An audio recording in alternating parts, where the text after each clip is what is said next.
All right, we're kicking things off here, just getting set up across the different streams. Hopefully, this starts to go in just a sec. Just waiting for Instagram, which is always one of the last ones to go. And I think we're set. My chat is not logged in still, so I need just a moment because it's really hard to do a live stream without chat. Give me one sec. I don't know why that's not going through. There it is. Nice, nice, nice. Okay, cool. If you are joining live in the chat, let me know that it's working. Happy to hear from you. I always like double checking because I've absolutely done live streams where people were asking stuff in the chat. And then, apparently the chat wasn't showing it. So let me know. It's very helpful. I appreciate it. And yeah, we'll kick things off in just a sec here. So if you're new to my live streams, the approach that I like to take is that I go through generally a newsletter article that I've done. And if you are interested, you can find that at weekly.devleader.ca. I put that out every Saturday.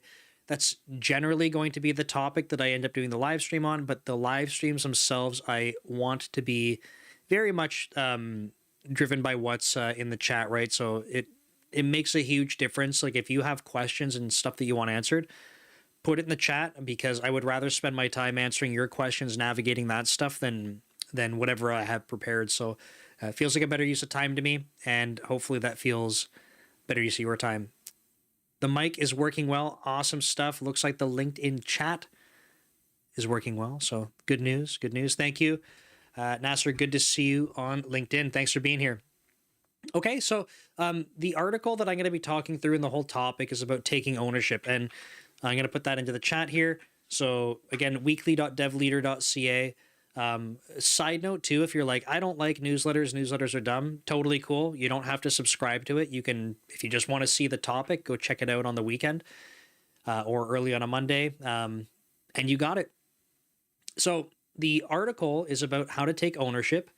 And the reason that I put this together was on my second YouTube channel I have called Code Commute. I am generally answering people's questions or going to Reddit for topics and then kind of like vlogging about it as I drive to and from work. And it helps me kind of think through different aspects of software engineering. And it was interesting because something came up in Code Commute, but I also realized that at work I was having some conversations like this. And then I also did a reflection and I was like, hey, wait a second, like I have some things about ownership that I should probably talk about. And I decided I was going to, instead of write my typical sort of style of newsletter, what I was going to do instead was share a little bit more about like, I don't know, like almost like personal stories or things like how I want to say like how I screwed up taking ownership and then how I tried to take ownership and correct the situation. So I thought that would be fun to go through. If there's still time, I will talk about a sort of anonymized real example of working with an engineer to take ownership. Gotta block someone in the chat already. No thank you. Don't need people promoting stuff. Anyway, yeah, if there's time at the end, I'll share that because I think that it's interesting. But like I said, because I see more people joining the chat, if you got questions and stuff, drop them in the chat. We'll go through that as a priority. With that said, let's talk about taking ownership. So the reason this comes up is often because when we're talking about sort of advancing as software engineers, if you're if say you're someone who hasn't started your software engineering journey or you are a junior, so you're just getting things kicked off, the reality is that often you're given tasks and things to work on that are more well understood, right? They're not nebulous. People understand the scope of them. In fact, some people on the team might already know the solution for it, and you're basically set up for success this way because they should be achievable things for you. And this is done so that you can build momentum, which is great because if you're building momentum, then you can take on more challenging things, more things that are complex or have uncertainty around them, so on and so forth. And the expectation eventually becomes, especially like going from like mid-level to what I would say like senior software engineer, and this varies places, right? Like even demonstrating leadership characteristics. People might want to see that earlier or later. But I would say taking ownership is something that I would highly recommend people focus on going from mid-level to senior. Um, and Harry in the chat, I'll get to your question in just a moment. Thank you for putting that there. So the reason that I talked about this on Code Commute is because I thought that it was valuable for people to be thinking about, like, when people say taking ownership, like, what the heck do they even mean by that? Why does it matter? And again, it matters because it becomes more and more of an expectation for you as you're advancing in your career. The high level reason for this is that if you are someone that takes ownership, you're demonstrating accountability, you're demonstrating that I'm going to try not to curse on this. I want to say get stuff done. You're the type of person who's going to get stuff done, right? And people can rely on you for that. So you're accountable, you're responsible, you get stuff done. Why is this good? Well, if you have a team of people that get stuff done, or at least the majority of them do, that means that you have a team that's ultimately moving forward. Engineering managers want people like this on their team, because if you have the opposite and you have a team of people that is not going to be driving to getting results done, no one's taking ownership, you sort of have this blame game going on where it's like, hey, I can't really move forward because this other team, and like, I guess we just have to wait, or no, I couldn't make progress this month on my code because it's up for review and no one was reviewing it, so I'm just waiting. When you have a team of people like this, it's really difficult to make progress. So I'm giving you some exaggerated examples to demonstrate a point, but the idea is that you want to be focused on trying to take ownership. By the way, folks that are on Substack, thanks for tuning in. You are down here for me, and that's kind of unfortunate because Substack doesn't offer a streaming platform that I can use on the computer. It's only mobile, so hopefully they change that soon. So I will try to monitor the chat. I apologize that you are down here for me. But that's high level why ownership's important. You come on Kick. I see you. Hello. Hi. Thank you for being here. Let's go to Harry's question before diving more into ownership, though, because like I said, I want to prioritize questions in the chat. So Harry says, I'm a new grad. I just bombed a coding interview with Amazon and definitely felt like I didn't take ownership, asking clarification for this intentionally ambiguous problem I was given. Kind of bummed. Yeah. So, okay. So good. I mean, not good that you bombed it. I'm sorry to hear about that. But I think it's good that you did a bit of reflection on this, right? Generally speaking, and not always, but I would say a lot of the time for whether it's a coding question, a lot of the time in system design questions and interviews, these types of things are left open-ended. And it's something that if you're not aware of this, like, you should be asking questions. So this can happen with coding questions too, where someone will put something in front of you, and basically, if you just go directly into trying to coding a solution, like making your own solution for it, you're probably making assumptions about what they're looking for. So instead of making those assumptions, and this is actually transferable to real life, instead of making assumptions, get clarity first, right? So just to give you an example for like a system design question, someone might say, hey, I want you to make a system that does X, Y, and Z, and that's what it looks like. And got to block one more. Sorry. Okay. So they set you up that way, and then you're like, okay, and you think through the pieces, and then you're like, okay, and you start drawing out the block diagrams and talking about how things interact.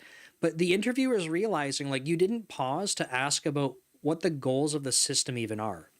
They gave you some high level idea, but did you clarify with them? Like, what's the importance of latency here?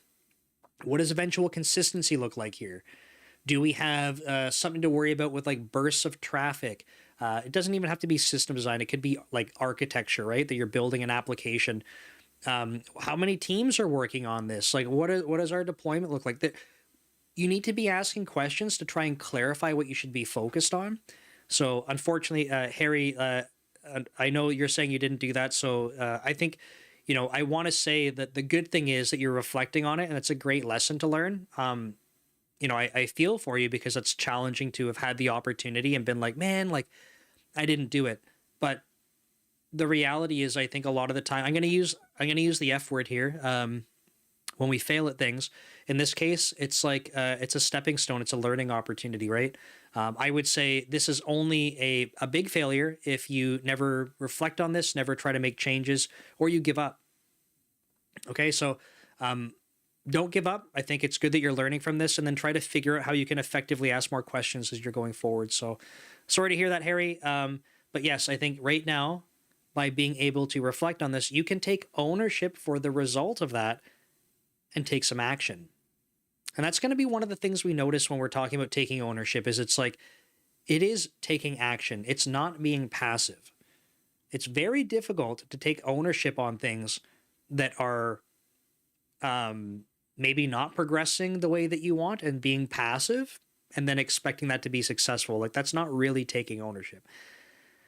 So with that said, I'm going to dive into a couple of stories. So it's going to be story time with Nick for most of this this live stream. And that's why I said, especially today, if you have questions you want me to dive into, please just put them in the chat. I'm trying to watch everywhere I possibly can, including you, Substack. I see you. Same with TikTok, same with Instagram. You're all in different chats. The main chat can't see you. I can see you. Okay, so story time with Nick. I'm going to talk about my first sort of example at Microsoft. So I've been at Microsoft now for just under 5 years, been about 4.5 years now, and I work in the Office 365 side of Microsoft, and that's also called Substrate. So Substrate's like the infrastructure. Hello, greetings from South Texas. Great, thanks for being here. I appreciate you being here. So when I joined Microsoft, I started on the deployment team. Tay, man, you join here every week and you say, I'm not going to get a software engineering role. That's not taking ownership. I absolutely believe that you'll be able to do it. But we have to address specific things. Don't give up. People are doing it every day. You can do it too. I believe in you. The first example for me was when I was working on the Substrate deployment team. So I'm an engineering manager at Microsoft. The first team was a deployment team for Substrate services. And there's hundreds of services that we have to manage the deployment for. So it's a managed deployment infrastructure. Super cool. When I joined, it was like, it's completely new to me. I'd worked in digital forensics for 8 years prior to that at a startup that grew into a small company. So I didn't have the experience of being in big tech. I had zero experience with deployment. I had zero experience with distributed systems, with data centers. Zero. But I was hired on because they liked my experience and they were looking for someone to lead teams. And that's, I'm going to learn the domain. It's part of the job. I have to do it. I can relate to the engineers because I write C# code all the time. But, a lot to learn in this space. So at one point, I was put on a project. And I'm not going to go into the details of what these projects and stuff are because, number one, shouldn't be talking about work. Number two, it's not actually relevant to what the project is, so I'll skip over that. But the idea is that there is this really big project that involved multiple teams. When I say multiple teams, I mean like dozens of teams. So there's a lot of different teams that have to participate in this project to make it a success. But that means that each team has to have at least some type of ownership over different areas to move and make progress on those areas that they're responsible for. So this is a cool opportunity for me because a big project, a big impact, this is good stuff. And at the time, I was sort of partnered up with our project manager. And so I'm pretty new to the team. I think by that time I had about just over a year of experience on the team. And I was partnered up with our project manager who was new to the team. I'm giving you this for context, and the disclaimer is that I'm not trying to set this person up to talk about them in a negative way. It's just sort of the reality. Like, I'm relatively new; they're very new to the team, and but they're also like at principal level, so like they're a solid project manager. Like, no concerns. We work super well together. I felt we had a great working dynamic. We're already getting stuff done, but this is a new project for both of us. So, great stuff. And the first part of how this is working for us is that we have to start interacting with these other teams and get on the same page for the direction we want to go forward, for the part that we have to own. Okay, so at this point, because it was a lot of cross-team coordination, my project manager, having a lot more experience with this kind of thing, was like, hey, like I can drive this part Like I'll kind of corral the teams. We'll make sure that we get everyone together, organize the meetings. I'll take the notes. Like, this is good. We'll get the engineers talking. And I feel pretty confident that we'll get on the same page. And we were going through meeting after meeting, and it was tough. But we were making progress, which is great. Finally starting to feel like we were getting alignment. But it also felt like every time we were meeting, like spending a lot of time trying to like rehash the same things. But we're making progress. We're making progress. And then at some point, roughly around when we're getting everyone to sort of agree on the path forward, now that we've talked about all these details, the scope of this project's very big. So it did take a long time to do, but it's not something that could just be like decided on like a 1 hour call or something. It took a while to get to. But by the time we reach a consensus and like, okay, here's the plan that we're going to go forward with, at that time, my project manager is like, hey, by the way, like I'm going to be moving over to this other team. And I mean, like, good timing, right? Because now we're at the part where we can try executing. He's done a good job of getting people aligned. Great. And I'm like, yep, I'm on the same page as you. Like, thanks for all your help. We know this was tough to get here, but we're good to rock and roll. Now, he moves on, and that's fine. It's okay. I won't hold it against him. But we go to start moving forward on this project, and we're realizing, and when I say we, I mean like mostly me and the people that are stakeholders are realizing like progress isn't really happening here. On our side, on my team side, we kind of did the piece that we were like, okay, this is what we were expected to do, and we delivered it. But other teams weren't really doing anything. And we started to go, okay, like these pieces aren't integrating, like no one else is doing their part. And then I realized we got a bit of a problem here. And that problem is that we actually still didn't have alignment at all. So we thought that we had agreed on things, and we started working on our part. We delivered our part, and we thought we were just done and waiting. But the reality is no one else was doing anything. And this is kind of frustrating because, again, I'm in this position now where I'm like, okay, wait a second. I just spent time working with my project manager, coordinating with these other teams. We thought everyone was on the same page. I saw how my project manager was, kind of running things, and I'm like, we were doing things right. So I'm not like blaming him for it, because that would have been something I observed earlier on and been like, hey man, like, why are we doing this? Or why aren't we doing this? So I was kind of in this position where I'm like, okay, progress isn't happening. And I'm kind of like looking to blame someone. I'm like, why aren't these other teams doing their part? Like, what the heck? We did our part. Why aren't they? And then I'm thinking, like, did my project manager miss something here? Like, I saw what he was doing and it seemed good, but like, did he just drop the ball on something behind the scenes? Like, did he tell me that he was communicating these things and then didn't?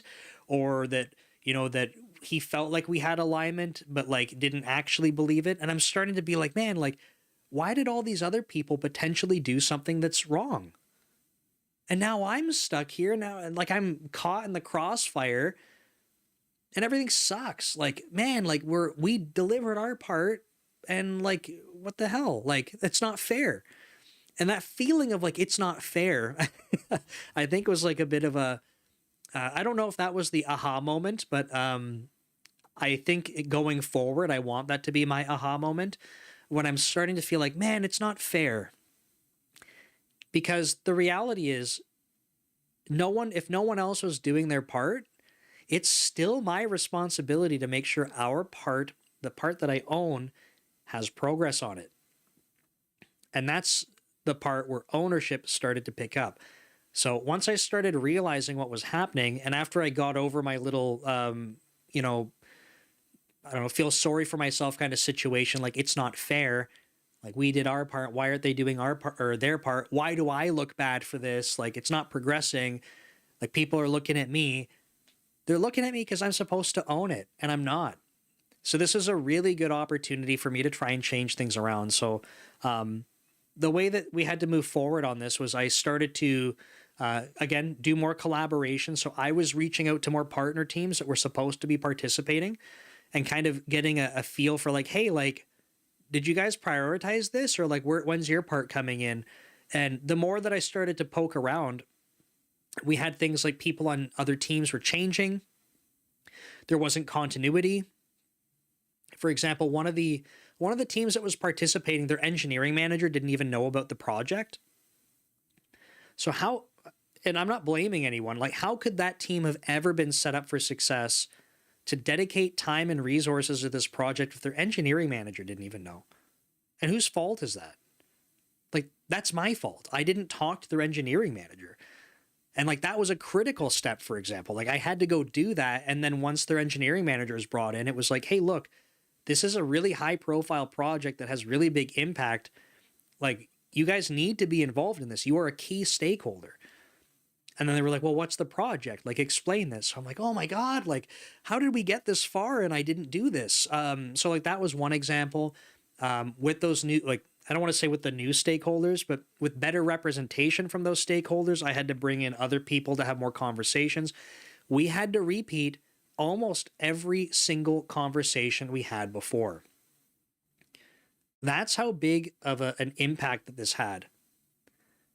By me not taking ownership sooner, was like all of the conversations that we thought we had clarity on. Guess what? Time to go back to the drawing board, because now we have different stakeholders coming in, or what I might call like the better representation from the stakeholders, and go through all these conversations. But what did I learn the first time? Those conversations are really hard.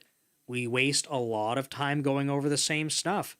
So we had to make adjustments. I brought in one of the architects to help facilitate, right? So we're going to spend less time debating on these things, and we're going to get the input from the architect, who happened to be a huge player in this project, who has a lot of oversight into how things are shaping up across things.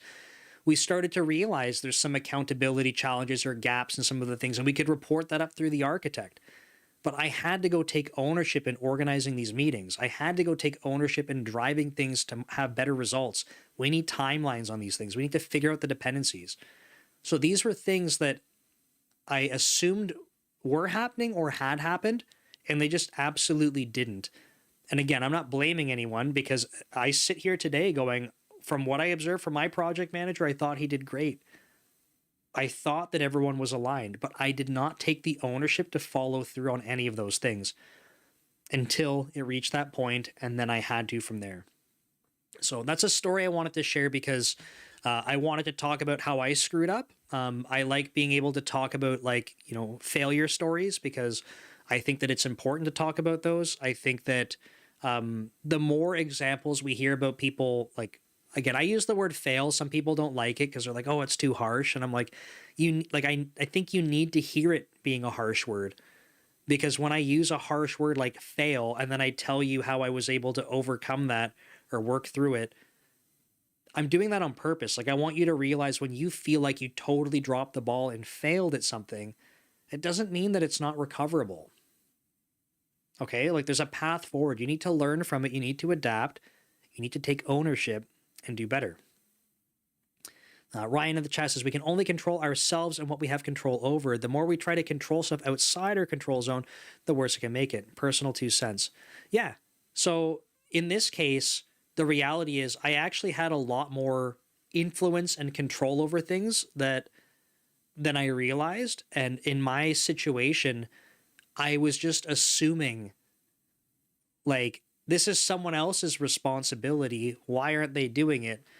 But I had to kind of put myself into a position where I was like, no, like, you're not sitting back and being passive about this. We have to be proactive, because people are looking to me for the results.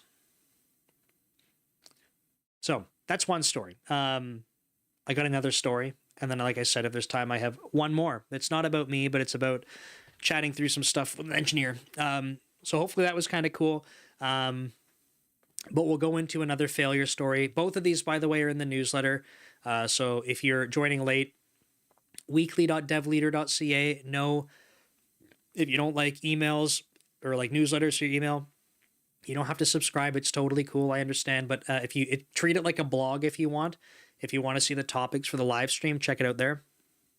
But both these stories are there. So the other one is more recent. It's very recent, actually. It's almost too recent that I still feel it. And then, yeah, Ryan saying realizing where our control zone is crucial as well. That was so hard to say, and I don't know why, but I agree with that. Yeah, 100%. Okay. This story is very recent. So I have been put on a project at work that is pretty high impact. Another high impact project that Nick's going to drop the ball on. No, and this has a happy ending so far because it's still an ongoing project. So I'm just going to preface things with that because the way I'm going to talk about this, I realize sometimes when I'm communicating things, I've heard this feedback before. Sometimes it sounds like I'm being very negative or like very negative to myself. And I want to be very clear that if it sounds like I'm being negative to myself or harsh on myself, like I actually like I'm not in a spot where I'm like blaming myself or like upset with myself. It might just be how I communicate it. So just a heads up. But this is another example of how I failed at something. So let's talk about it. So, as an engineering manager, something that I try to pride myself in is that I need to be able to have good soft skills. I think that is something that's important for every software engineer. But especially as an engineering manager, I spend a lot of time talking with people, communicating things. Like that needs to be top for me. I still program every day outside of work. I love to program, but my ability to code does not need to match my ability to communicate at this point. My ability to communicate clearly, my soft skills, those need to take priority over coding at this point in my career. But fortunately, I love to code, so I'll keep up with that too. So the project that I have is something that I'm helping coordinate. It's again pretty big for our team. It involves some partner teams as well. Big initiative that's going to span multiple months. And so it's exciting. A huge thanks to my manager for giving me this opportunity. I think this is something where he has, since I've been on the team, like reporting to him, I think he does a really good job of trying to put in front of me opportunities where he's like, hey, like if you're looking to kind of level up, if you're looking to demonstrate that you are, sort of operating at the next level, like here's an opportunity, and I really appreciate that, because otherwise, like, and I've seen this with other engineers, even people that report to me, they're asking for those opportunities. Like, hey, like, if I want to do better, like, what could I be doing? Like, is there a project or something? And we're trying to carve those out. So, I think it's great. I can appreciate that my manager's like, here you go, man. Like, this one's going to be tricky. Did I lose connection to you guys? I'm streaming to TikTok and it said it dropped. But anyway, let me know if you're still here. Otherwise, I'm just going to keep blabbing and no one will hear me. So I appreciate that. This project's pretty big, and coordinating it is a bit of a challenge because of the scope of it. Now, the way that this works is that we have regular sync meetings to report on progress, and periodically we have a really big sync meeting, or at least when I say a big sync meeting, I mean a big milestone kind of sync. Terry says we're here. Awesome. Thanks, Terry. I appreciate it. There's a huge delay in like the messages versus me talking, so sorry that was probably awkwardly delayed, but thank you. So there's a big sync meeting that we do less frequently, and this goes up to leadership. This way, the people, like the executives, the leadership team, understands that we are making progress on this project, and that way we can demonstrate to them, like, here's our objectives, here's all the work that's going into it, and we can we can take the opportunity to highlight if there's things we need help with, like, hey, we're trying to trend towards this, but like we need your help getting support on this, or there's conflict and like sort of like different priorities across teams. Like we need you to kind of step in and help with that. My mother is also here. Hello, mother. People are going to know. It says Catherine Cosentino. They know. Because that's my last name too. That's my mother. Everyone say hello to Catherine Cosentino. Hi, Mom. So we have this meeting that we have to do with our leadership team, and that involves putting together a big presentation. So a big formal document, big presentation. So this was another piece. Thanks, Mom. This is another piece that I had to lead as part of this project, and the idea behind this, like I said, is communicating not only the status, but our objectives. Everyone's going to know you, Mom, and demonstrate that to our leadership team, right? So in our case, the cool thing is, going into this, it felt good that we didn't have these really big blockers. And to be honest, I wouldn't have waited to demonstrate that in like in the leadership sync to be like, by the way, we didn't tell you for weeks, but like we have a really big problem that we've been waiting on you for. So that wouldn't have been good, but it felt good to not have to be in that kind of position. So that was nice. So it was like, here's a status update. Like we had holidays and stuff. That was probably the trickiest part. Right? A lot of people out for like Christmas and New Year's, like that kind of time frame. People are a lot of vacation taking that time. So the side effect of that was like there's a lot of work in progress, but like there's a lot of people working on this stuff. So feel pretty good about it. Put the doc together, present it. Actually, before we were presenting it, there were like, because we do like an asynchronous review first. There were comments coming in and I was like, hey, this is great. Like, these are good questions. I can answer these. So like, I'm feeling pretty good, right? We're getting good questions. And I'm like, I know the answer to this because it's a big project. I need to make sure that I can represent the different aspects of that project. And at least at some level of technical depth. Because if I have to go to, for every single technical question, I have to go say, hey, engineer who's working on this, can you tell me what this even means? Like, not a good spot to be. So I have to understand enough detail about these different pieces. So I feel pretty good. I'm answering questions, and then we get onto the presentation to walk through and basically answer any top of the mind questions that needed more attention. And the feedback was essentially like, I'm going to be blunt with you. Nope. Like this document's not doing it for me.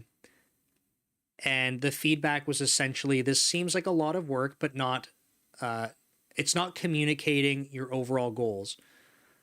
So without going into more detail on that, my number one job of trying to communicate to my audience in this case was completely missed.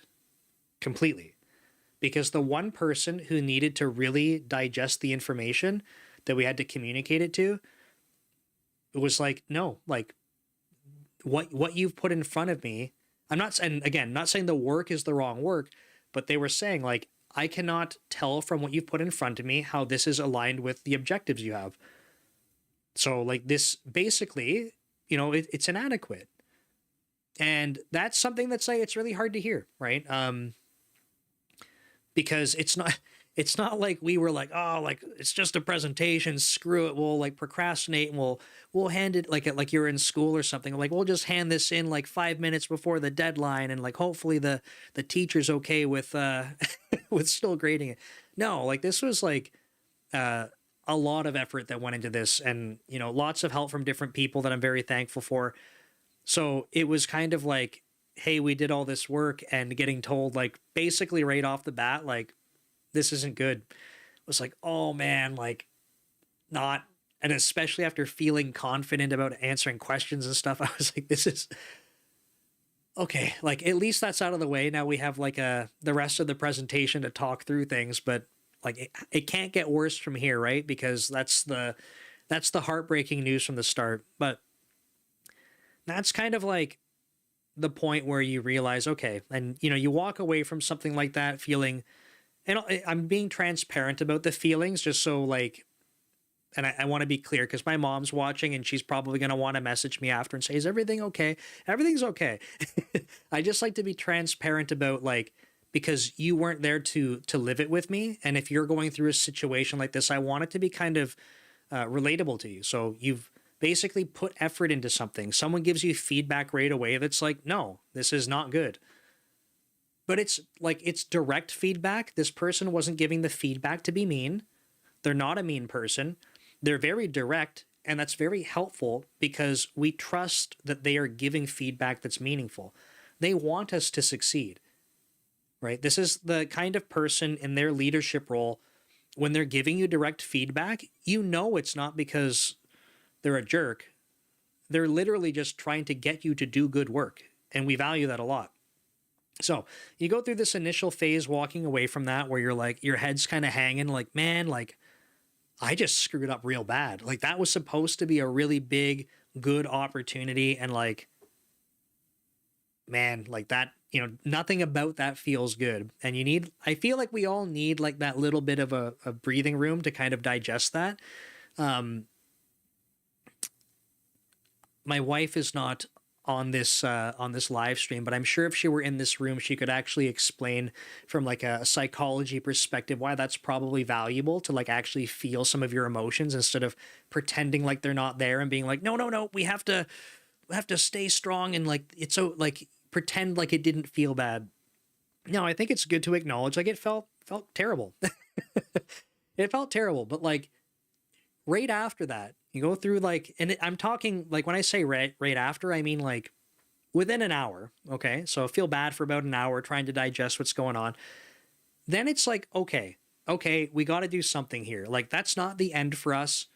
And given that this is a project I'm leading, it's like, what? Yeah, my mother said it, right? Listen to Kathy. Kathy knows. Learn from it. Thanks, Mom. So, you know, right after that feeling of like, this is terrible, it's like, well, I got to own this. Like, that's not, there's still months left in this project. Months. And it's not just going to end here because of one bad presentation. So, what are we doing? We're restructuring the entire communication to do it in a way that we feel is going to convey what our point was. Yes, that's more work. It's been tons of extra work. I've had days in the past couple of weeks that have been over 12 hours working on the weekends. I'm not complaining about this. I used to work at a startup and basically work 7 days a week, like 12 to 16 hours by choice. So being able to do something like this, I'm like, I understand this kind of thing comes up. I'm not upset about it, but it's a lot of work and it's a lot of extra work that I wasn't planning to do. But the reality is we need to be able to take ownership on this. And specifically, I need to own this because this was my thing to put together. It's a project that I'm helping coordinate, like taking the lead on that. And I need to be able to communicate the status updates. That is my responsibility. So we reorganize this. We're not going through a whole presentation again on this one. We're just going to reorganize it, kind of get the sign off that the format is right and that like it's coming across clearly. And then going forward, we will re-leverage that for the next status update. But the point of explaining this is like this idea around, instead of just being like, well, hold on, like other people participated in putting that presentation together. Maybe it's their fault. Like, I'm pretty sure I did a really good job, but so-and-so, I mean, maybe the section they wrote, maybe if they just would have wrote that better, maybe we wouldn't be having this conversation right now. Or maybe someone gave me the wrong guidance and that's actually their fault. Like at no point, at no point did that happen unless someone clips this out of context and they're like, look at this jerk from Microsoft talking about his peers. Don't do that. At no point did that cross my mind where it's like, I need to blame someone else for this, right? This was my responsibility. I missed the mark. I'm not blaming even the person who gave the feedback. I can't be like, oh, it's their fault. They didn't understand. Like, hell no, that's my fault. I didn't communicate it properly. And this is a time where I would say I absolutely failed at something. I know people don't like the word. I failed at it. That's okay. Because as my mother said in the chat, learn from it. And we take action to learn, and then we try to move forward from that. So this for me was a very recent thing. And when I say very recent, I mean like over the last week and a bit. So we're still wrapping that up. And then, you know, the rest of the project we're moving forward on. But it was a helpful exercise to go through. I learned a lot. It's like I said, it's crappy to have an experience where you're like, man, like I feel pretty defeated by that. But like, you don't just stay defeated, right? You're going to learn from it. You're going to do better. Hello, Amar on TikTok. Good to see you. You've said hi 4 times now. Hi. That's 4. Yeah. There we go. So Salim, during your time at Microsoft, did you get the chance to work on any product launches? I don't think so. Not actual products. So I work right now in Office 365 in the area called Substrate. And Substrate is the platform for all of the Office 365 services to build on top of. So very much platform team. And I've worked on two different platform teams. The first one was a deployment team, and the second one is for routing traffic. And so no, I've not worked on product launches, but also I don't work in like a product space. So I worked on many product launches at Magnet Forensics before Microsoft. I was there for 8 years building digital forensic software. So many product launches there, but not at Microsoft. But it wouldn't look the same. And even if I was at a point on my current team where, say, we had launched a new service or something, that probably looks different than what you might be expecting me to talk about. So with that said, if you have any further questions or want me to dive into anything, let me know. I'm happy to try and answer. But yeah, certainly no product launches from the perspective that you might be guessing. Okay, I got time still for another story. This one's not for me necessarily, but this is from the perspective of an engineer that I was working with. And that's all I'm going to say about the person, because we'll keep it fully anonymous, but I thought this is a really good example. Essentially, this person is working on a pretty standard set of, feature deliverables. And they had basically, what's a good way to say this? We don't have, like, the teams that I'm on right now, in terms of deadlines and timelines and stuff like that, they're not like what I would say like carved in stone. It's not like if we said, hey, it's going to land today, but we had to land it tomorrow morning or something. It's not like, to this person asking the question around like product launches, it's not like we missed the product launch. It's like we have a live service, and if it was just a feature and it had to slip, it's okay. We try not to, obviously. If we can set timelines, we want to stick towards them, and that's okay. But so in this situation, engineer was working on something, had said, hey, look, this is the timeline I'm expecting for it. Great. Okay. And then what had happened was that they were unable to essentially do some amount of testing that they wanted to do. Some of the infrastructure that's owned by another team was not working. So for a little bit more context, we can do things like writing unit tests. We can go run them in Visual Studio and have that kind of feedback. There's an automated build system that will go kick off and run the test suite. So you have like your cloud builds that have tests and stuff that run and give you coverage. So like all good. But there's also these types of tests that we can run on a separate environment. And that infrastructure was not working. So this individual was like, okay, well, I want to feel confident in the tests that I need to do for this feature. And they couldn't get them done. So we were having a conversation about this. And what I wanted to call out to this person, we had a conversation about it, I thought it was really good, was that number one, they raised visibility to like, hey, look, I said that it was going to land at this date, and it's looking like it's not going to. Good, right? Not a good scenario. Good for bringing it up, though, because that's part of taking ownership, is being accountable, trying to raise visibility to something, not hiding from it. I think a lot of people have this feeling in their mind that like, if something's slipping or something's not going as planned, like I don't want to tell anyone because it's going to be my fault and then I'm going to look bad. Or some people might do the opposite. Well, they'll say, oh, it's slipping. Oh, but it's that other team, not my fault. So this person brings it up to me and they say, hey, look, it's going to miss. And then they explain the situation. But what they didn't do was say, hey, look, it's the infrastructure team's fault. It's that other team. They own this thing. It's their fault. So like, not like nothing I can do about it. Like we just got to wait. Not what happened. They actually contacted that team ahead of time and said, hey, look, this thing's not working. Could you please have a look at it to make sure, because it's blocking some of my work. But also, they didn't stop there, because in their head, they're like, I know I have this deadline I'm trying to meet. So not only did I raise awareness to it, not only did I try to contact the team that owns the thing that's blocking it, now I'm going to have a conversation with my manager about what to do.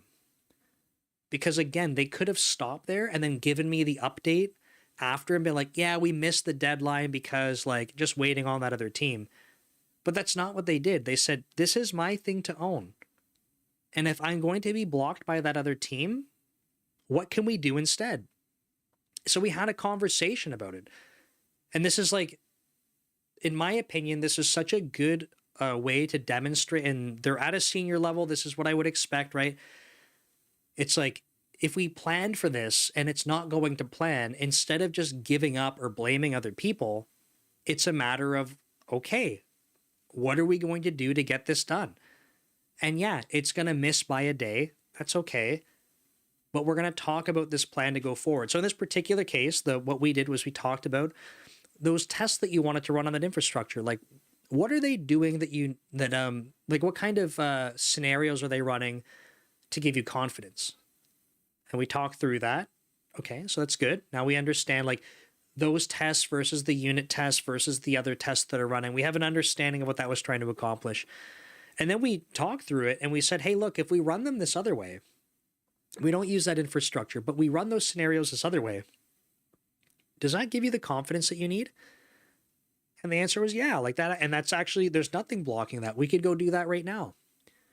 So just a very brief story of someone that was like taking ownership the whole way. They had an opportunity to basically not put their hand up and say a deadline was going to slip. They had an opportunity to not contact the other team and just wait. They had an opportunity to take the right steps and then not follow up with an alternative path. So they had 3 different scenarios where they were like, it's a step forward, but it's not yet enough. It's a step forward, it's not yet enough. And they're keeping forward driving with potential actions they can take. So I thought that was a really good example that's real. Obviously, I left out the details. I'm not saying who it is or whatever. But like, I thought that was just such a good example of working through something and being accountable, right? When I talk about someone taking ownership, for me, that's the kind of thing that if a person was doing that on my team, I'm like, I can trust. I can trust that I can give them complicated things. And even if they don't line up perfectly, I trust that person will try to take the right steps, right? They're accountable. When you have people that aren't accountable, it feels scary to give them work, or at least complex work. Because what's going to happen if this is really important or really complex, if I give it to someone who has not demonstrated they can be accountable, they don't take ownership, like ultimately I have to take ownership for the team when things don't go right. I don't want to find myself in that position having to go do extra stuff that I'm not prepared to go do because someone didn't take ownership. So I want to make sure that that succeeds. So I think they did a great job, and I just wanted to share that story because it's more of like a software engineering one for taking ownership. Harry in the chat says, I'm currently volunteering at a YC startup since November and job searching. Do you think I should focus on the current bird in the hand and push for a greater impact at YC startup? That's a funny analogy. That's good. Current bird in the hand. Yeah, I think this is it's interesting, right? It's hard to answer this for you because I don't know where your alignment is. YC startup, that's a good spot to be, right? If you have YC backing, I mean, that's probably a pretty good sign. The tricky thing with advice like this is like, and this would be the same thing for any kind of startup, is like startups are often, I'm not an expert on this, is my opinion. I think startups are often not necessarily successful because they have the idea. I think startups are often successful because they have the right people. I don't know anything about the people. I don't know anything about your interests, how that lines up in your career. So it's really hard to offer advice on this. I would say, though, just to add in some data and you can figure out if this lines up with you. If you like the work you're doing, if you believe in the team, you feel like they have a track record, you have, your level of confidence in what's going on around you. You feel like, I don't know, you feel like there's a potential path here. You said volunteering, so I'm assuming that means that you're not getting paid for it. If you're like, hey, this would be an awesome job if I could get it, I would say, why not? Yeah, go do that. Now, the tricky thing, though, is like, and I don't know your current situation in general, like financially, we're obviously not going to get into the details of that. But if you're in a situation where you're like, I want this to work, but like I also need money so I can eat, like again, my advice might change here, right?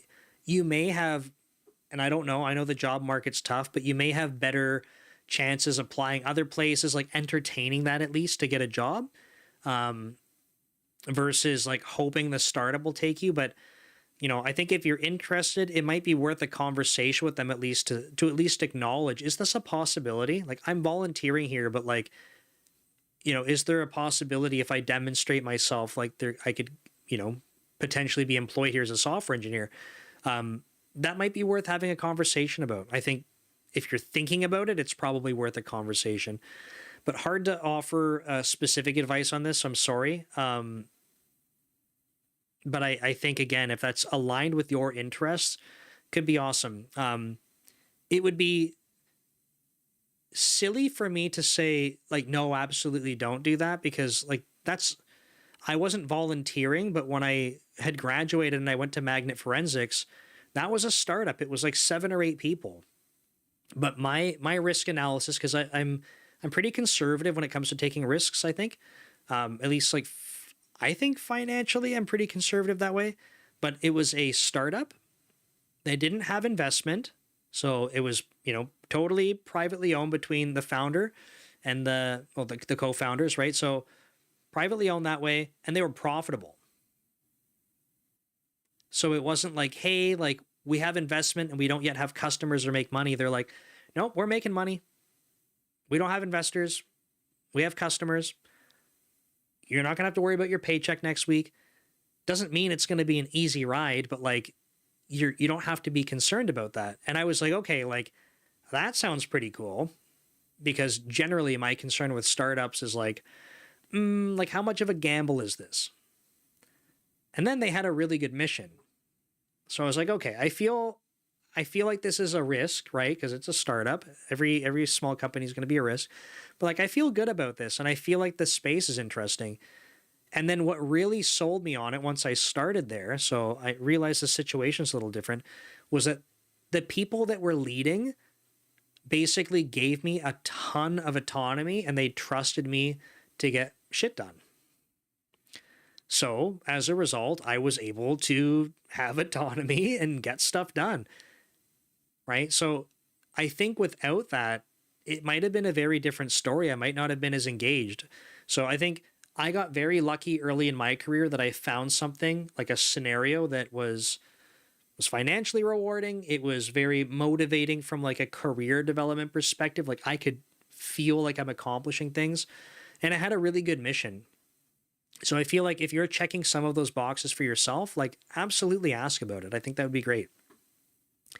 I just can't give you advice on it because I don't know all the details, right? So I hope that helps, Harry. Sorry if that's not the perfect answer, but Ryan Wakefield, how do you handle situations where you have leadership pushing you to take ownership of a situation / person when you really shouldn't be taking ownership of it? Okay, this is interesting. Why does, and I have to ask this back, Ryan. It's not me challenging you on this. It's sort of challenging how you think about it or how you phrase it, I guess. But I don't mean for it to be like, what's the word? Like, I can't think of the word. I'm not trying to like battle you on this, I guess is what I'm saying. So just challenging the how it's phrased. So leadership wants you to take ownership of a situation or person, but you're saying you really shouldn't be taking ownership of it. So like, first of all, how do we know who's right and who's wrong? I think like this is the part that we need to clarify. Because if you say you really shouldn't be taking ownership of it, then don't. But how do we know that you have the definitive answer on this and not leadership, right? So I know it sounds kind of silly, but when you put the question that way, it makes it very difficult. Like I basically have to pick a side, and I don't have any detail on either of them. So if you want to add a little bit more context without like ousting a real situation, please try. In the meantime, I'm going to see if I can try to address this in a way that will be helpful. So it might be a little bit rambly and a little bit of stream of consciousness, but I'll try my best if you're thinking about some other details to add. Okay, I think the primary thing right now what I can extract from this is like there's a bit of a disagreement in like what needs to happen. So I think first of all, my take on this kind of stuff is like understanding. I think that it's really difficult to move forward on situations when and be effective, because even if you do this, right? Even if you do this, how do you know you're going to be successful at it in their eyes? You might be like, okay, like I have no choice. I have to do it. I don't understand why or whatever. And then you go do it and then they're still not happy. So like they're not happy with it and you're kind of pissed off and like frustrated. So step one, I would be like, understand where that's coming from. And you might know. So I don't based on what you said so far, but I think that you need to be able to start off by understanding why. I think that's important.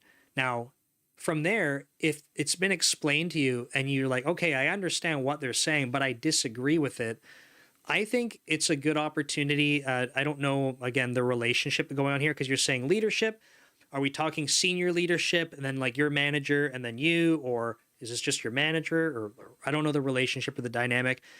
If there's an opportunity to have a conversation with your direct manager about this, maybe they are the person telling you to do this.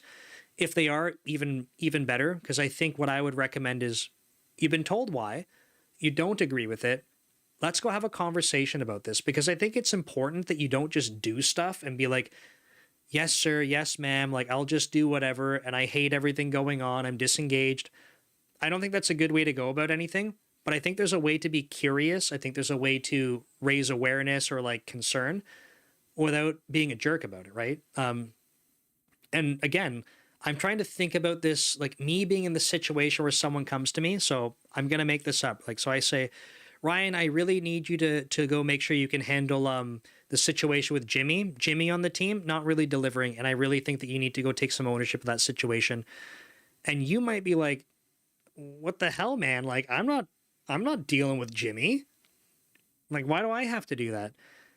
So step one is like, okay, well, why do I have to do it? Right. And it's like, well, Ryan, you are one of the more senior people on the team. I think that Jimmy needs a little bit of help and guidance. I think this would be a really good opportunity for you in your career growth to be able to help Jimmy.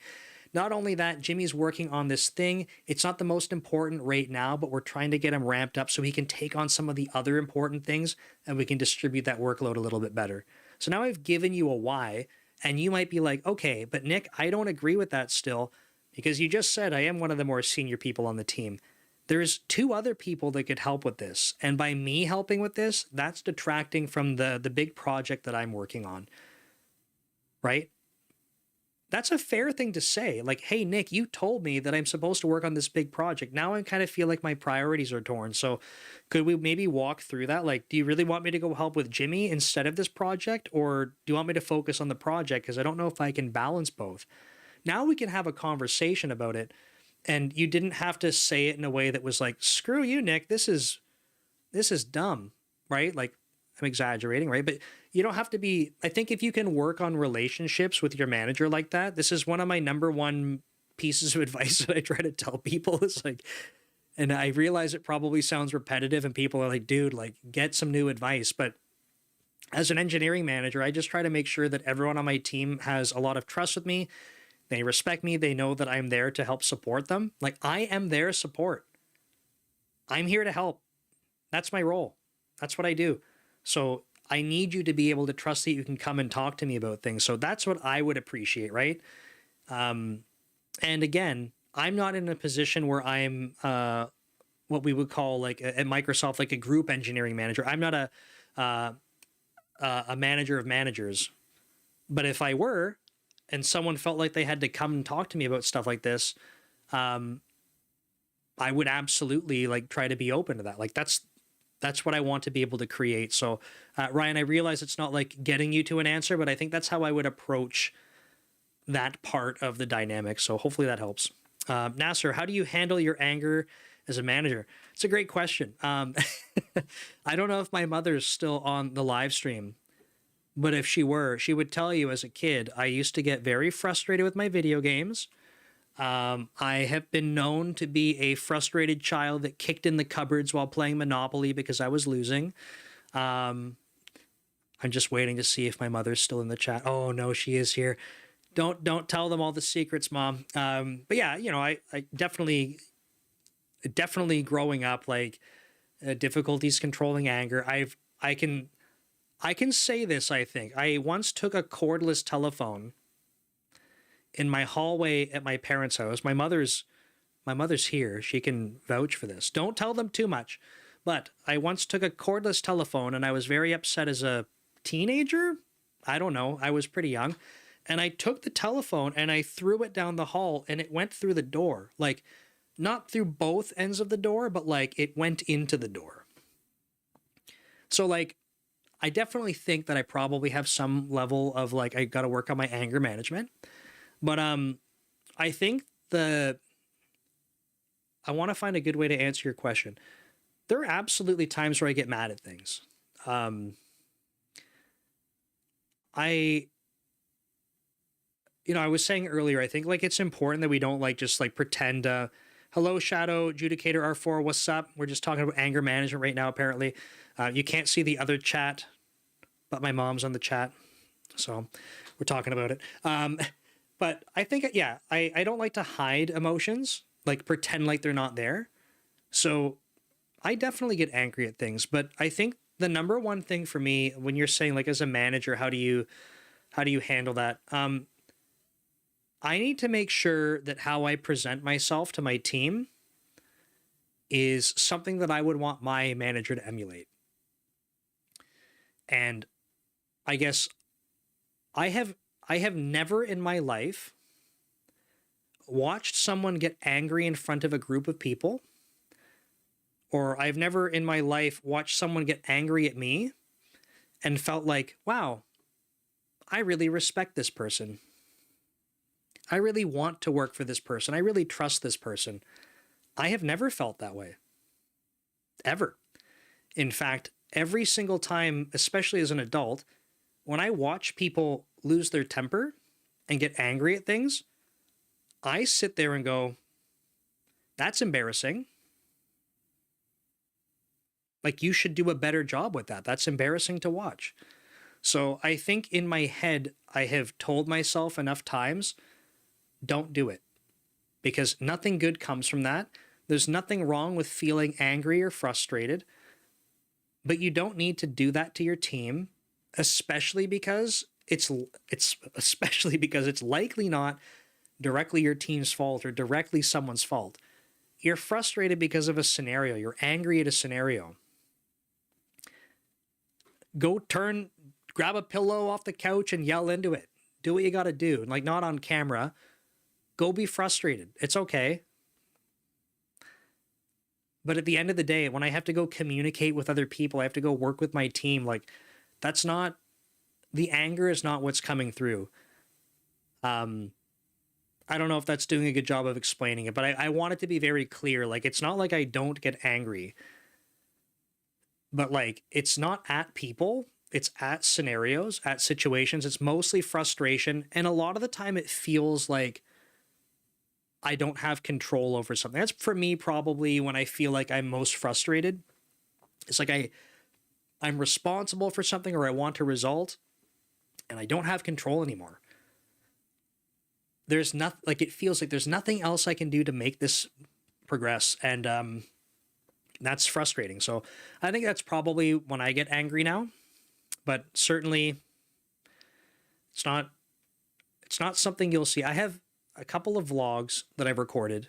I'll kind of do a pivot in just a moment to kind of do some shout outs for some stuff. But on my second YouTube channel called Code Commute, I've talked about this. I don't know in which video. There's a bunch of them now. Architect, you haven't missed it. I'm still blabbing away here. And my mom's on the stream. She's in the chat, I guess. So he didn't miss. But we are wrapping up soon. But in one of the vlogs, I talk about this story where it was at Magnet Forensics, and I'm not going to repeat the whole story, but the long story short is essentially, at one point in my career, I almost got very mad in a meeting, almost, and I was there with my team, and we were debriefing on something, and there were some other stakeholders, and I remember someone in the room, I guess I'm telling this story right now, aren't I? Someone in the room basically was throwing me under the bus for something that had essentially like incorrect data. So not only was what they were saying just inaccurate data, which is okay if you don't have the right data and you're making decisions and stuff on it. Like, that sucks, but like, it's a mistake. That's okay. But not only that, but they were like wrong data plus like throwing me under the bus. And the reason I like telling this story, and I realize it doesn't come across as effectively, is because I know if I picked up my phone right now and I called someone that used to work on my team and I said, do you remember that time? And I said what the scenario was, they would say, oh yeah. And they could tell you the exact same story. Basically, this person was throwing me under the bus. And when they finished talking, they like went quiet to wait. And my entire team turned and looked at me like, part of my language, but like, oh shit, what is he going to say? Because they knew, they could tell that I was like, I was about to blow my top. And I was sitting there and I just remember like waiting and just going, and I had to take the biggest breath I've ever taken in my entire life. And the only word that I said to them was just no. And I realized that's anticlimactic, but the point is that that deep breath probably saved my career, because I have never been so angry at someone in a meeting in my entire life. Anyway, it was a fun time. I think it's always a fun story when I'm catching up with people and we say, remember that time that you almost got really mad, but you didn't, but we all knew you wanted to? Yeah. But no, I try not to get mad in settings like that. Like I said, it's not something that I want anyone else to emulate. And it's something that from observing, I just have a really difficult time having respect for people like that. So not something I want to do. Okay. We're going to do some shout outs because I got some big news for folks. Thanks, Nasser. I appreciate that. I got big news for everyone, though. So thanks for being here. It's not something I did, but we're going to go over to it. So this is my newsletter. So again, if you want to know the topics for the live streams, I'm just going to put it in the chat. Again, it is a newsletter, but you literally don't have to sign up and get email. If you think email newsletters are dumb, that's totally cool. I appreciate it. You don't have to sign up. But if you just want to see the live stream topics for next week, check it out. It's going to be here. I put it out on Saturday morning. So you have Saturday, Sunday, and Monday to see the topic. But I mean, like, you already know you want to be here next week, so just plan for it. But if you want to know the topic, here's where it's going to be. But the big news that I have for all of you is that I have these two courses. And I know you're thinking, Nick, I know you're plugging courses. They're free. These are free right now. This is a pretty ridiculous offer that, so Nick Chapsis is the one that runs Dome Train, and I make my courses on, Dome Train, but on topics for C# or career development. And I have these two courses, Getting Started and Deep Dive C#. They're 11 hours in total, 11 hours and 35 minutes, 11 and a half hours. And they're 100% free right now for life. So I realize if you're on Instagram, sorry it's cut off. And if you're on Substack, so sorry you can't see anything, just my face. But if you go to dometrain.com, there's a banner right at the top of the screen. I will scroll up here, right? Until the 28th of February, get our Getting Started in Deep Dive courses for free. Literally for free, for life. So please... please go check it out. If you want to learn C#, like I said, it's totally free. So they're usually, I think together it's they're $150, I think, in a bundle, something like that. So it's totally for free. If you watch my main YouTube videos, I realize a live stream's a little bit different.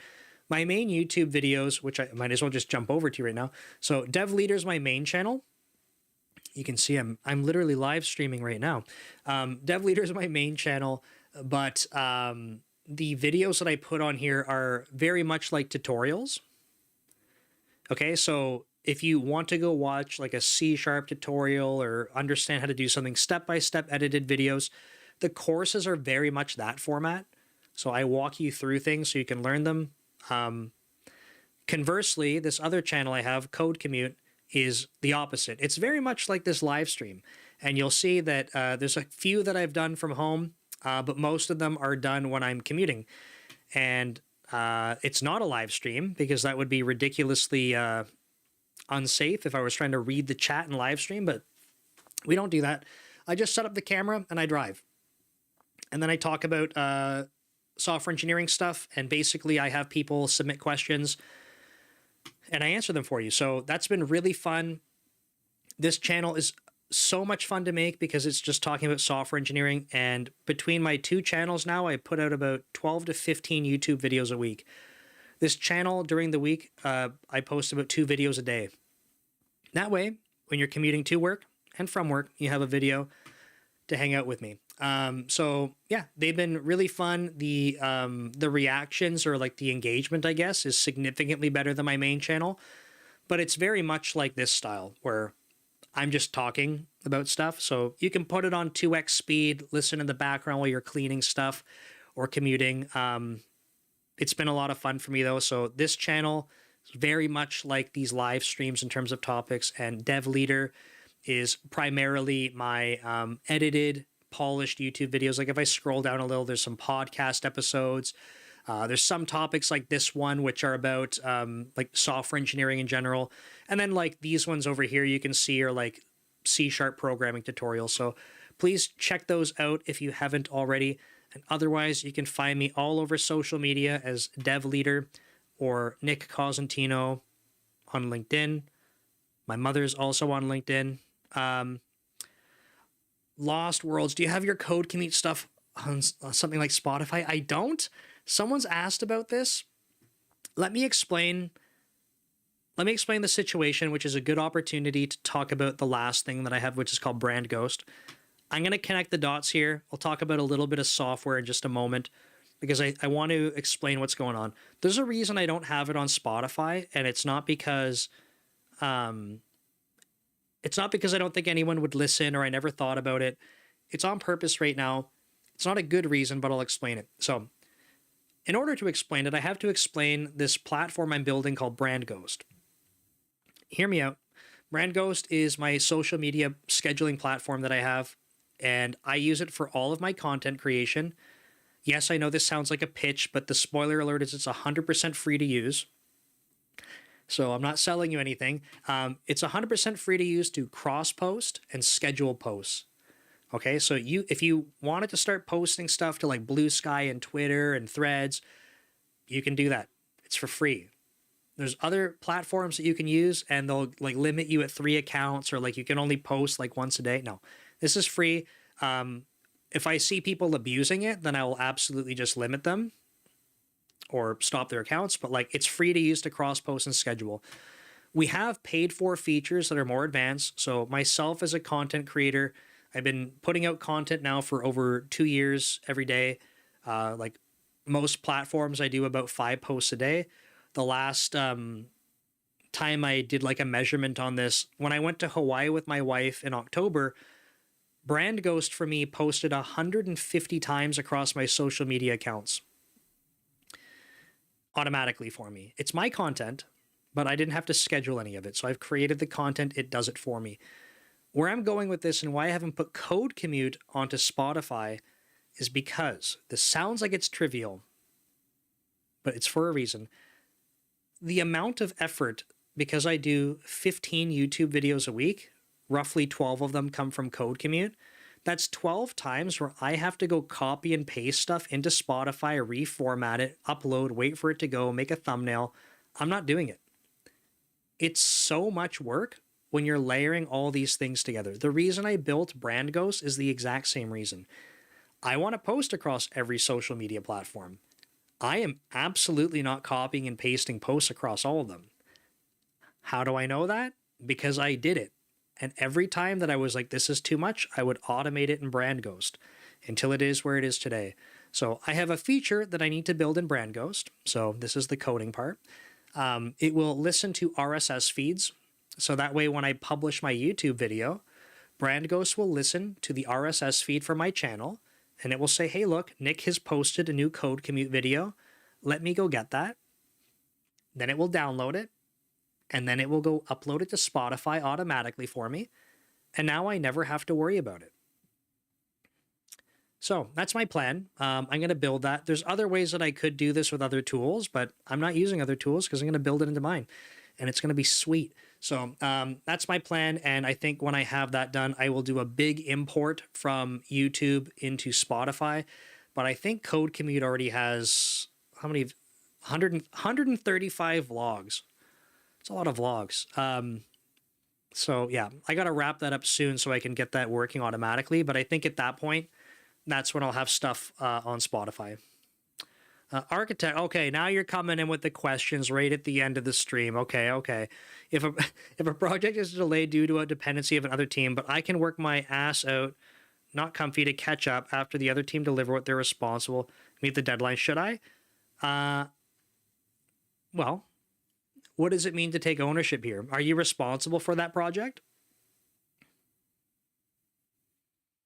Because if you have a responsibility for that project, I would say absolutely.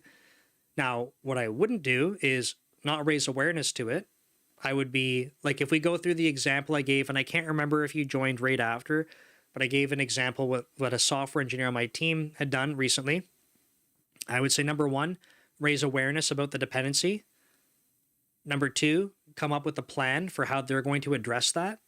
So make sure it's not just, hey, look, it's not working or it's behind. It's like, hey, look, let's talk about the strategy for you getting this done. And then three is the risk mitigation part, which is like, what are you going to do to try and expedite this? Should that plan not work? Like, what's your fallback? Basically come up with the plan and communicate it. But at the end of the day, like, this is the kind of thing that I would say is like demonstrating taking ownership. I realize that when some people hear this, they'll say, but that's not fair. And like, my company can't expect me to work more or work harder. And like, that's just not fair.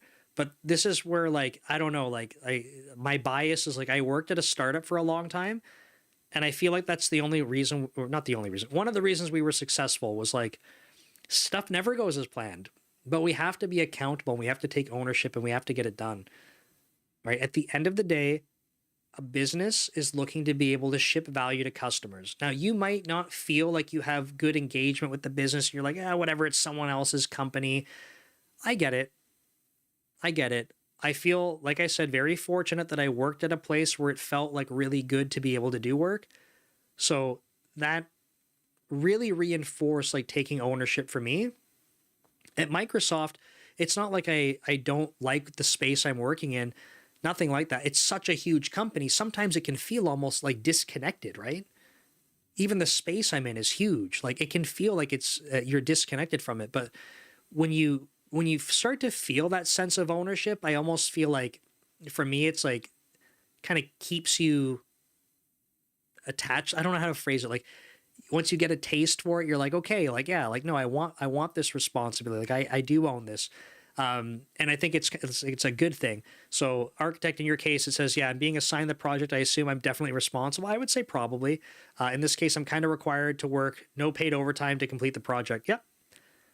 Most software engineers are not on an hourly rate. It's a salary.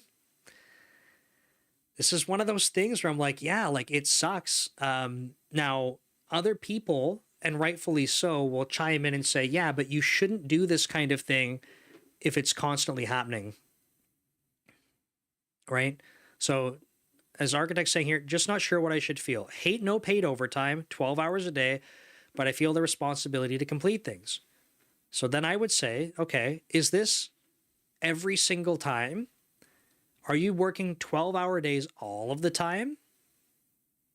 Has this become the new norm, the new expectation that this is how you work? Because then I would say, might be worth having a conversation in terms of how to balance this out, because work-life balance is important. Even for myself, right? Like, when I was working at the startup before Microsoft, I was actually told, like, genuinely, because of how I was working, people were saying, look, you're leading teams. You need to be careful about that, because people that work for you we don't want them to have the expectation that they're working like the same types of hours you do. Like, that's not really fair. And it was funny because this conversation would come up from people on other teams that would observe and go, oh, like, I wonder what it's like to work there because, like, we see how one person's operating. And like, it was almost like speculating from the outside in. And I don't think anyone on my team, from conversations I've had, I never had to tell anyone to go work extra. There were times where people were like, they loved a project they were working on. They were super engaged with it. There were times where people are like, nope, I can't be doing this. Like, got to be with my family. Like, I don't know. But I think if you're in a situation where you're constantly doing really long days and that's not changing, that's where the conversation about work-life balance, that could be with your manager to say, hey, look, like, and it's not necessarily like, I kind of said this earlier, you don't have to have conversations like this where they're like confrontational, like, listen up, like, I'm not putting up with this any longer. No, I mean, if you've been putting up with it so far, no one's going to change anything unless you take some action, right? But you don't have to be mean about it or any confrontational. So if you've been doing this for a while and it doesn't feel sustainable, I'd raise awareness and say, hey, look, like, I just kind of been realizing I've been doing this. I think I need to take a step back to be able to have a better work-life balance so I don't get burnt out, so I can stay engaged, and then talk about what that looks like. If this is a temporary thing, you have this project. The project that I shared, Architect, I think you missed this on the stream, but you might have seen it on a Code Commute video. Or maybe that was, I can't remember when I recorded it. Must have been last week. You might have seen it, but I was talking about, like, over the past little while, I've been working 12+ hour days. I don't love it, but I know it's a temporary thing because, like, I've been through this kind of stuff before where we have to make a push for something. And I feel treated very well. I respect my manager. I have trust with my manager. Same with my skip. Same with the leadership team. Like, I feel okay about doing that. But if you're in a position where you're like, I don't, then I think have a conversation for sure. So I think the reality is, though, you're asking about the ownership part. Sounds like there's an expectation there. So it might be worth back to my typical advice, might be worth a conversation with your manager about it. But I hope that helps. Folks, I'm going to wrap it up here. I think that's all I got today. So I wanted to say thanks for being here. Remember, don't forget, literally these 2 courses are free for life. It's like $150.